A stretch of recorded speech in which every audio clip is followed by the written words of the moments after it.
પેશન્ટનું નામ રમીલાબેન ડી પરમાર। અમે ઈડર સાબરકાંઠા ત્યાંથી 7 કિલોમીટર દૂર એક ગામથી આવ્યા।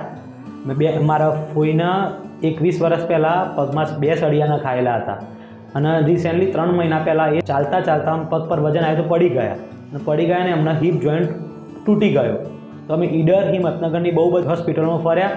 કોઈએ આ સર્જરી ઇમ્પ્લાન્ટ અને સળિયું કાઢવાવાળું એ કોઈએ બી રિસ્ક લેવાની ના પાડી। પછી અમે અમદાવાદ આવ્યા। અમદાવાદ આવીને મેં ગૂગલ પર સર્ચ કર્યું, શેઠ ડૉક્ટરનું નામ આવ્યું તો અમે રિવ્યૂ જોઈને અહીં આવ્યા અને અહીંયા આવીને એમને કીધું કે હું કરી આપીશ અને પછી એમને આ સર્જરી કરી આપી। સર્જરીના 2 મંથ્સ કમ્પ્લીટ થયા પછી અમે અહીંયા તે ફોલોઅપ માટે આવ્યા। અત્યારે મારા કોઈ સ્ટીક કે વોકર વગર બિલકુલ શાંતિથી કોઈ પણ પેઇન વગર ચાલી શકે છે એન્ડ અમે ડૉક્ટરનો દિલથી આભાર માનીએ છીએ।